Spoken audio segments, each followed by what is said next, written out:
Salam sejahtera Malaysia. Selamat pagi tuan-tuan dan puan-puan yang saya amat kasihi, yang saya amat hormati sekalian.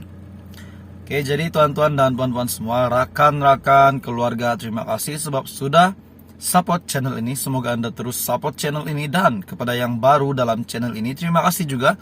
Semoga Anda tetap support channel ini, dapat bantu saya dengan tekan butang subscribe, like video ini, dan juga share kepada rakan dan family Anda jika Anda rasa bermanfaat. Oke, jadi hari ini tuan-tuan dan puan-puan, khas untuk golongan B40. Seperti yang kita tahu, golongan B40 sangat banyak bantuan yang kerajaan sudah agihkan. Terdapat package bantuan baru, terdapat package bantuan yang lama. Contohnya yang lama adalah contohnya BPR, BKC, banyak lagi, BSH. Itu adalah package bantuan yang lama untuk B40.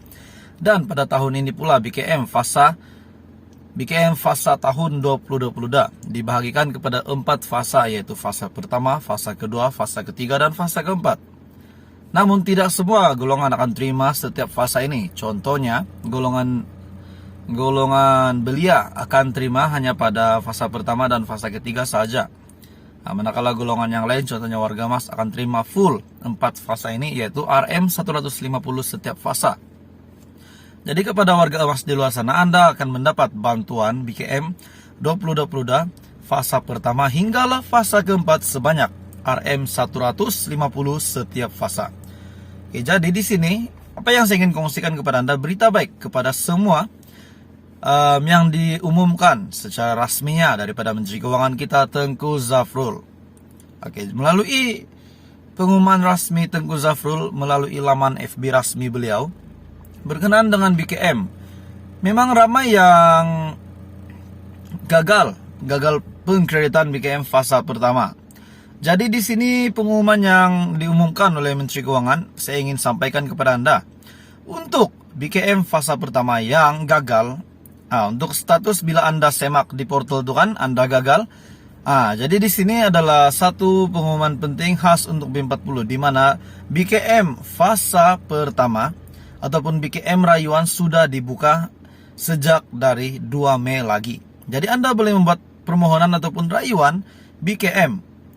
Jadi itu adalah pengumuman sendiri daripada Tengku Zafrul. Permohonan rayuan BKM bermula 2 Mei 2022. Kerajaan mendengar keluhan rakyat dan sehubungan itu telah pun bersetuju untuk membuka rayuan kepada keluarga Malaysia yang tidak lulus permohonan sebelum ini.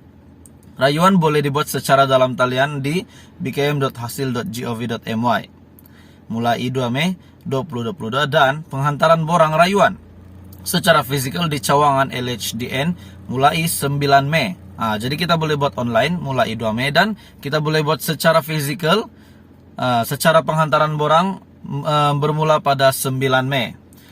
Permohonan yang diluluskan akan menerima BKM melalui bayaran fasa ketiga dan fasa keempat yang dijadwalkan pada bulan September dan Desember. Jadi permohonan rayuan, bila kita lulus rayuan, kita akan terima pengkreditan sekali pada fasa ketiga dan fasa keempat. Jadi tahniah kepada semua yang bakal terima pengkreditan BKM yang sudah buat rayuan dan lulus.